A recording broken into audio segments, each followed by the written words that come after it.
Well, it's a saying that certainly has stood the test of time. Winners are grinners.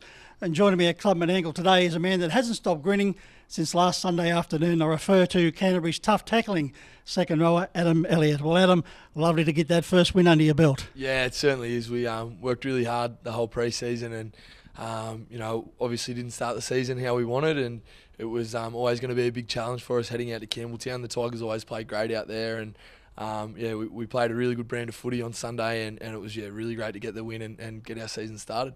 Well, Adam, educated at St Gregory's here in Campbelltown after coming from Booga. Any mixed feelings about knocking off the West Tigers? Yeah, I said to a few of the boys in the change rooms before it feels like I'm back in my backyard playing footy, and yeah, it actually was quite comfortable for me being out there, and I had a few of my mates that I went to school with come and watch as well, so it was great to play back out at Campbelltown again. I haven't had a chance to play NRL out there, and it definitely brought back some fond memories.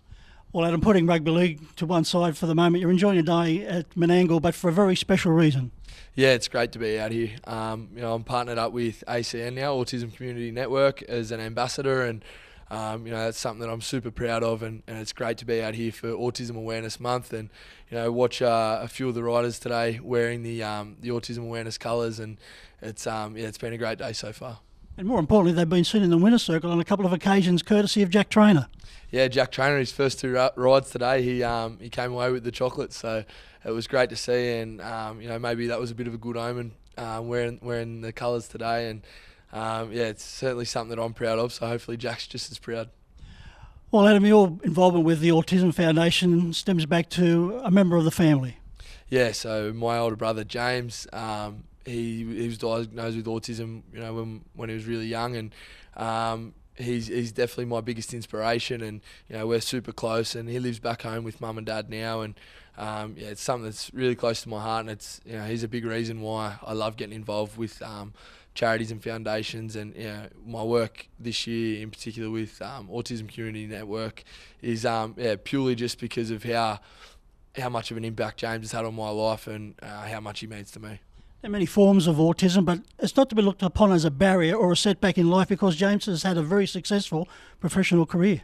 Yeah, he certainly has. He'd be working down there today, working hard in at Bega at his accounting firm, and he's certainly a great role model down in our area, just in general. And I think a lot of people do look up to him, and everyone, it's a small community down there, so everyone's proud to see how far James has come, and it's great that he can be working in accounting and using the great mind that he was given, and putting it to the test, and he certainly works a bit harder than me and mum and dad, so he's leading the way for our family. And Adam, that great mind has been put to work in another area, and in fact he's become somewhat of a guru with your Canterbury Bulldogs teammates.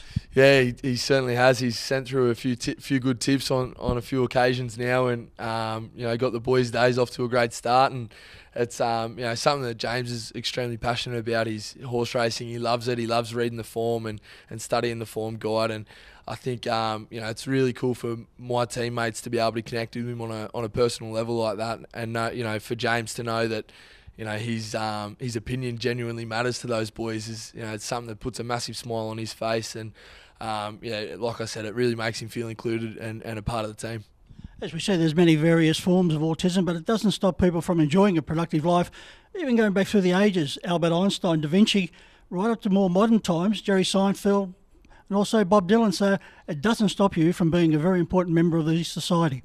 No, it certainly doesn't, and I got to see that firsthand growing up. The great way that James's mind worked as my brother, and Steve, who runs Autism Community Network, I actually had a conversation with him earlier about a saying that he uses now. It's not ordinary but extraordinary. So I think that's a great way to sum up a lot of the minds of a lot of the people out there with autism, because something might not suit them that we would look at as being maybe normal, but their mind just works in incredible ways, and like you said, there's some people out there that have bucked the trend with Einstein and Bob Dylan and the likes of that. So it's certainly something pretty special. Now, the rate of autism was once 1 in 100 plus, now down to 1 in 70. So further influx of government grants and public support, we could see that drop even further. Yeah, for sure. I think it's great for the public awareness to grow as well, because the more support and help out there for certain charities and foundations that work in the industry, it makes a massive difference for families and siblings involved with autism. And I think the more common that it's becoming in today's society, it's like I said, it really helps the families at home. And you just experienced a turn at the mobile for the previous race 7. How was that?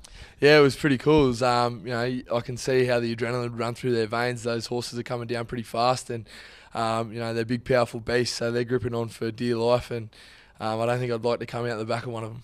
Well, talk about the adrenaline flowing through the veins. You're headed off to Melbourne for the weekend, taking on the Storm. That's going to be a big test.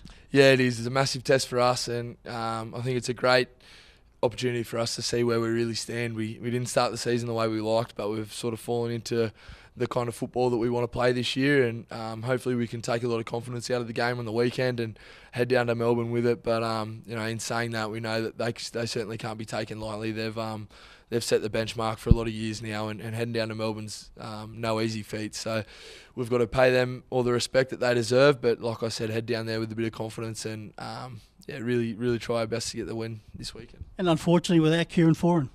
Yeah, exactly. He was fantastic for us on the weekend, and it's been great for me to see Foz's transition this year through the pre-season and into his form that he played with on the weekend. So for him to be out for up to 3 months now is a massive downfall for our team. But the great thing about rugby league is that the injuries always lead to someone else getting an opportunity. So the team's been named this afternoon, and Jack Cogger's going to step up and play his first game for the club this year. And I'm really excited to see how he goes. Well, Adam, congratulations on what you've achieved so far in your very young rugby league career. Hopefully there's plenty of personal goals that you will achieve, and also with Canterbury Bulldogs. But I think your involvement with the Autism Foundation is going to be the crowning moment. Yeah, thanks, heaps, Mick. It's certainly something that I'm really proud of, and can't wait to get the ball rolling and do more stuff in the future. Thanks very much. There's Adam Elliot, the tough tackling second rower from the Canterbury Bulldogs, joining us here at Club Menangle and representing the Autism Foundation with a great deal of pride.